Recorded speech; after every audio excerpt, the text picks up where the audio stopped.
I've been reading r/NoSleep for years.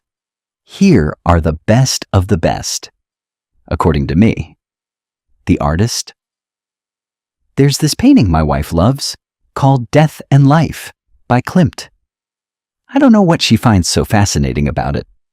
I made all the right noises when she showed me her beloved framed print when we were first dating, oohing and eyeing and making up some bullshit about warm and cold color schemes and the specific choice of angles and line. She was an artist. Our first few dates involved long walks through museums, starting in Picasso's Blue Period and ending in heavy petting and blue balls. I took an art history course as an elective when I was finishing up my doctorate. I remembered enough of the lingo to charm my fantastically gorgeous future wife and lure her back to my stupidly filthy apartment. We're talking me as the foul bachelor frog, sitting on a lily pad made of empty takeout containers, surrounded by pond of enough unwashed clothes to keep a laundromat in business for a cool 6 months.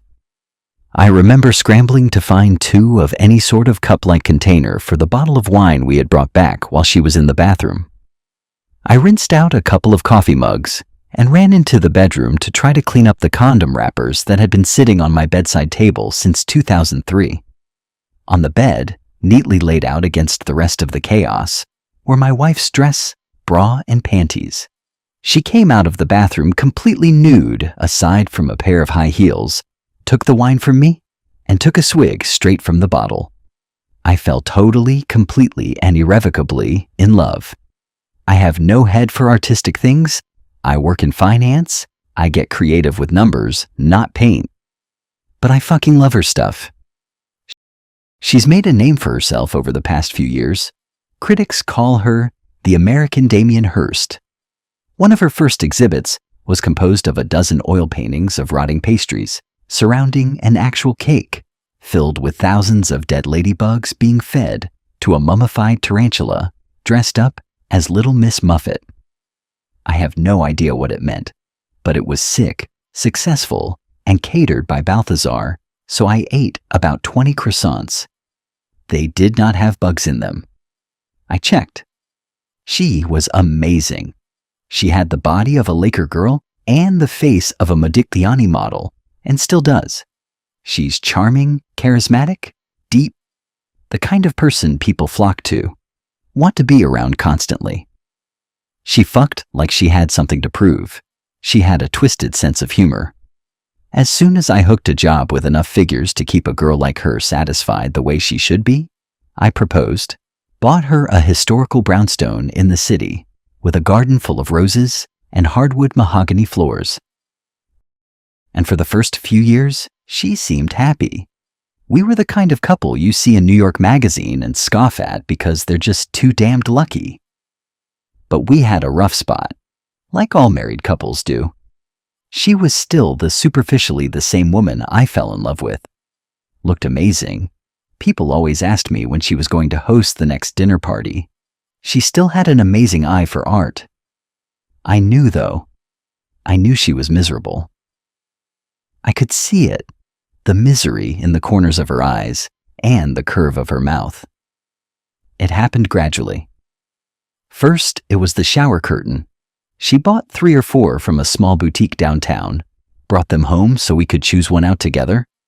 We decided on one, pale blue, made of material that was impractical and way too expensive for a drapery in a bathroom, but we had the money and it made her happy, so why the hell not? A few days later, I was shaving and realized she still hadn't put the curtain up. It wasn't until about a month after that I caught a glimpse of it hanging up in her studio, cut to shreds and dyed till it was almost unrecognizable. I chose to ignore it because I had learned it's usually not the best course of action to call an artist out on their creative license, unless you want to start an all-out war with no discernible end. A year after that, though, I had no choice. She had been so on edge, it was like she was standing on a razor. She usually had a show every 3-4 months or so, and if anything she had too many ideas, the galleries always asked her to trim down her collections. When the year passed without so much as a single finished painting, I started to worry, both about her well-being and our bank account. We were extravagant spenders, and each of her shows would bring in a cool $20,000 that paid for a few months of European beaches and ski trips in Aspen.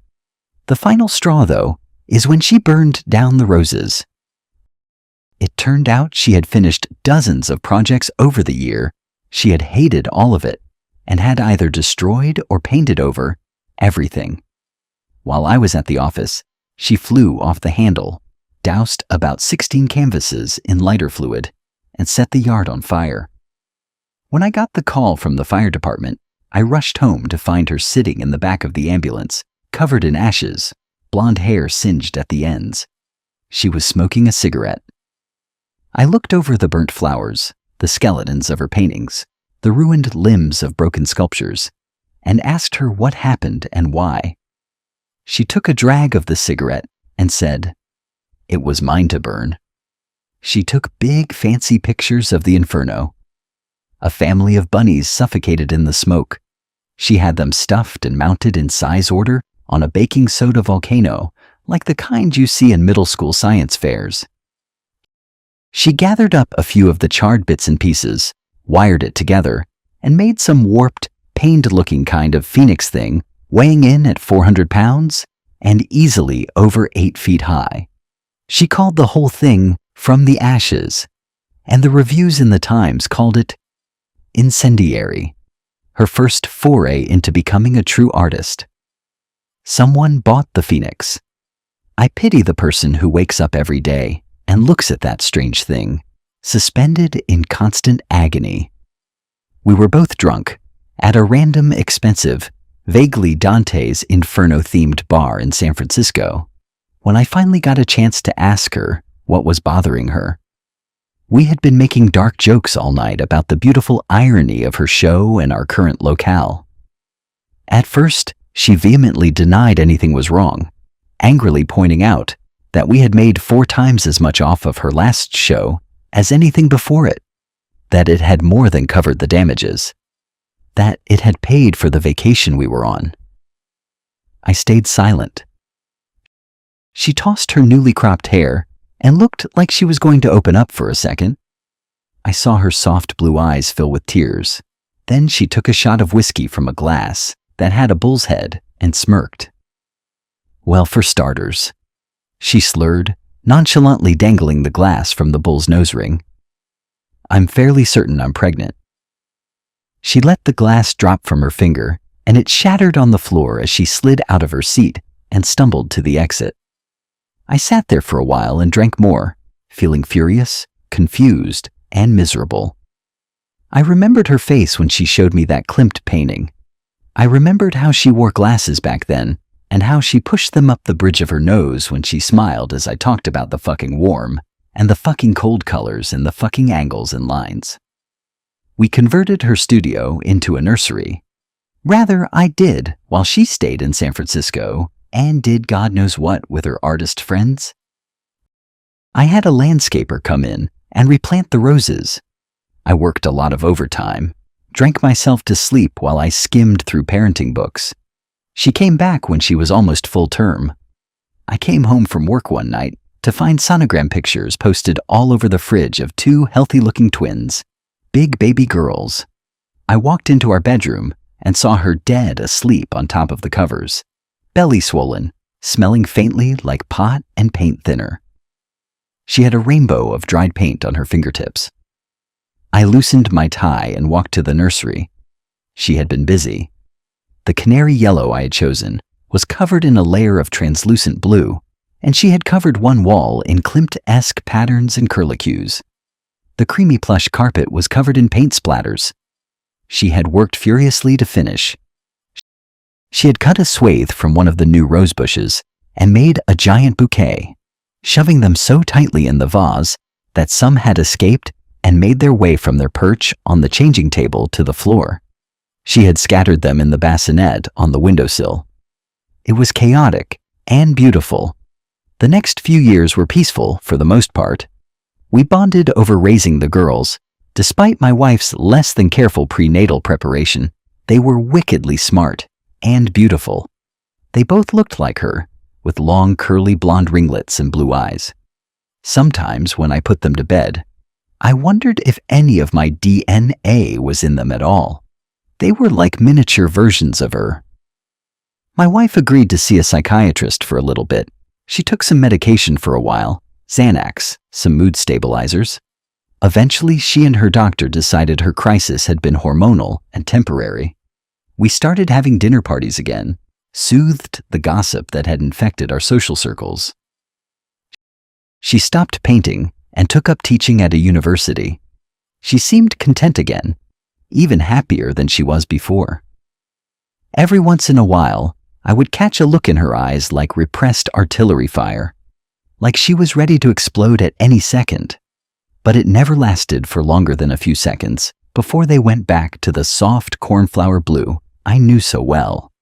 And who doesn't get a little agitated every once in a while?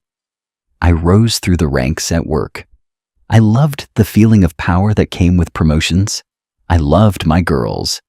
And by God, I loved her. My crazy, disgusting, beautiful, hateful, and loving, extraordinary wife. Then came today. Today, I came home from work early. Today, my wife took the day off to be a chaperone on a class trip to the Met. They were after her for months because of her expertise in the art world. They wanted the children to experience the culture in the most sophisticated way possible. I thought it was ridiculous. They were 1 to 3-year-olds in a private daycare. They saw more beauty in Cheerios than in Monet's water lilies. But they wore my wife down, and she was given a gaggle of toddlers and wide-eyed teachers to tour around the museum. I came home for lunch because I had forgotten my iPad that had notes on it for a presentation I was giving that night. I walked through the rose garden and noticed a tiny piece of sculpture left over from the Ashes exhibit from so long ago. It was half of a tiny bird. It had the kind of exquisite detail that my wife used to be so famous for. I was pretty sure it was an actual bird that she had cast in clay. I thought I could see a small piece of feather in one of the cracks. I idly wondered why I hadn't noticed it before. I went inside and poured myself a glass of orange juice. The fridge had pictures that my daughters drew happy crooked stick figures that looked nothing like the beautiful horrors their mother used to churn out. I was happy about that. I hoped they would fall in love with numbers like I did. It was absolutely silent, and I sipped the sweet citrus and enjoyed the nothingness. Then I thought I caught a vague scent of fresh paint in the air. Curious, I walked into the living room, and there was my wife, sitting on the leather couch with a bottle of wine, looking like an angel of death. She was covered head to toe in blue-gray body paint, with a special concentration underneath her eyes. She was wearing a revealing patchwork blue dress, covered in crosses of various shapes and sizes. Not a dress, I realized, but the shredded shower curtain from so many years ago. I could see most of her still perfect breasts, the curve of her waist. The bottle of wine was elongated and painted a strange shade of orange. The smell of paint was stronger in here, an overwhelming smell of lighter fluid, and something else I couldn't place. She had shaven her head. I stared at her for a while. Minutes? An hour, maybe? Eventually, she took a swig of wine from the bottle, swirling it around in her mouth. I noticed paint, deep blues and even deeper reds around her fingers. I sat down in the armchair across from her, unable to think of what exactly I wanted to ask her. Maybe because I knew. Maybe because I didn't want to know. I noticed a camera on the table between us. I went to pick it up, and she rested her gray hand on mine before I could. Softly, gently, with all the familiarity of years of marriage. She opened her mouth to speak, soft pink lips made pallid by the paint.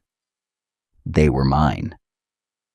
And I've been sitting here knowing what's behind the door to my daughter's room, with the klimt wall we never repainted. Knowing why my phone keeps ringing with calls from the school, from the NYPD. Knowing why I couldn't find my sleeping pills last night, knowing what that smell is. Seeing in my peripheral the red pooling and staining the carpet from underneath the door, the pile of clothes neatly folded next to my wife on the couch. I can picture that thick wire she used to fit all of her subjects where she wanted them. What a perfect, detailed recreation it must be. Because she's so perfect. I see the phoenix in my mind's eye. I hope, when she flicks that cigarette she's about to light, we both fucking burn. What the hell is wrong with your fucking wife? Wow. This chilled me to the bone. I had an inkling it would end the way it did, but the "they were mine" still shocked me. What do you think really pushed her over the edge? Both times. I wonder that too.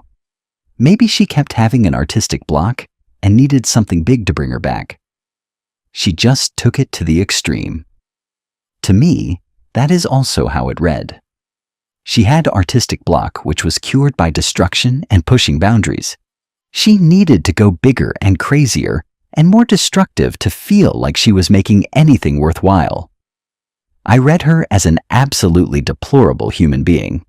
I didn't find her destructive streak endearing or sexy. Even her delving into mindless destruction for artistic inspiration revealed her to be a completely uninteresting, cliched hack. Love the story. The author captured her complete worthlessness as a human being and artist perfectly. Artists are often manic-depressive, higher highs, lower lows. I guess all these years of bottling up her lows caught up.